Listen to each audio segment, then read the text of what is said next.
आप जानते हैं बीजेपी रूलिंग पार्टी है, कांग्रेस सबसे बड़ी विपक्षी पार्टी है, तो ऐसा लगता है कि बीजेपी और कांग्रेस का मुकाबला होगा। कांग्रेस भी यही कहती है कि हम ही टक्कर दे सकते हैं बीजेपी को, लेकिन ममता दीदी कह रही हैं कि नहीं, क्षेत्रीय दल मिलकर हरा लेंगे।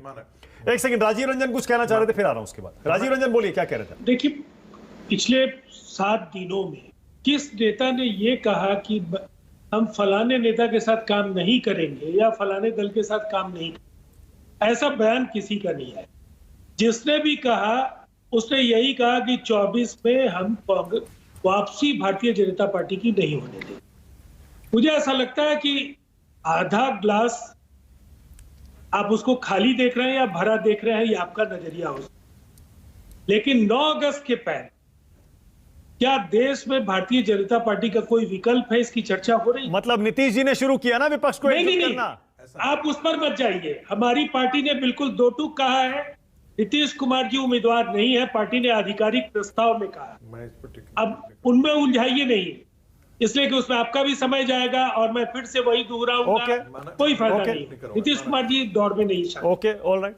देखिए, सवाल ये है कि अगर लोगों को आप भौंकने की बात कह रहे हैं, गाड़ी के नीचे दब जाने की बात नहीं, एक सेकंड राजीव रंजन ने, वन सेकंड नहीं, मैं मुद्दे पे ला रहा हूं आपको, मैं वापस मुद्दे पे ला रहा हूं। आप खुलकर आज कह दीजिए, ये मुद्दा ही है। सुनिए तो सही, मेरी बात भी सुन लीजिए राजीव जी, मैं बड़ा क्लियरली कह रहा हूं, जूही बिस्वास बैठी हुई हैं, आप कह दीजिए ना साफ साफ कि कांग्रेस के बिना कोई भी विपक्षी गठबंधन बीजेपी को नहीं हरा सकता। कह दीजिए, क्या दिक्कत है इसमें?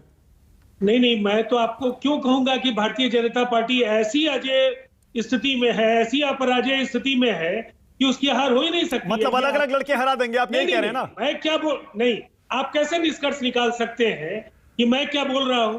मैं ये बोल रहा हूं कि हम अपने तरीके से हर राज्य, बिहार का मॉडल आप देख लीजिए, आपको जवाब मिल जाएगा देश में क्या होने। अरे भाई साहब, वही तो राजीव जी मैं कह रहा हूं, बंगाल में ममता दीदी ने बंगाल में ना लेफ्ट का नाम लिया ना कांग्रेस का नाम लिया। मेरी बात आप मुझसे सुनेंगे या मेरी बात किसी और से सुनेंगे? मैंने कहा बिहार एक एग्जाम्पल है ना, जहां लेफ्ट है, एक्सट्रीम लेफ्ट है, कांग्रेस है, बिहार की सभी क्षेत्रीय पार्टियां हैं। भारतीय जनता पार्टी बेचारगी के चरम पर है, जहां वो अकेली पड़ी है। जो 2014 में उसके साथ दल थे, आज उनमें से कोई दल उनके साथ बिहार में भी नहीं। तो यही परिस्थिति पूरे देश में होगी। और एक चीज समझ लीजिए राजीव जी, आपको पूरे देश में नहीं हो सकता ना, क्योंकि हर राज्य की स्थिति अलग है, आपको भी पता है। बंगाल में ममता बनर्जी अकेले बीजेपी को हरा देती हैं, उनको क्षेत्रीय दल की जरूरत ही नहीं है बंगाल में किसी की। आप जवाब नहीं लेना चाहेंगे तो आपका विशेषाधिकार है। हाँ, नहीं बोलिए। बंगाल में अगर नहीं, बंगाल में टीएमसी, कांग्रेस, लेफ्ट सब अलग अलग लड़ेंगे। अगर परिणाम जब आएगा तो भारतीय जनता पार्टी के साथ उनमें कौन खड़ा होगा, मुझे ये बता दी। केरल में लेफ्ट और कांग्रेस दोनों एक दूसरे के खिलाफ लड़ेंगे, ये सच है।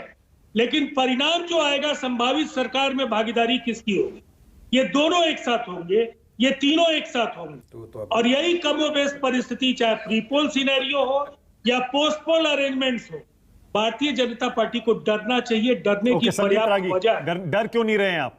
देखिए, क्योंकि कह रहे हैं इनकी स्ट्रैटेजी बड़ी क्लियर है, हर राज्य में उस राज्य के हिसाब से गठबंधन बनाएंगे। देखिए,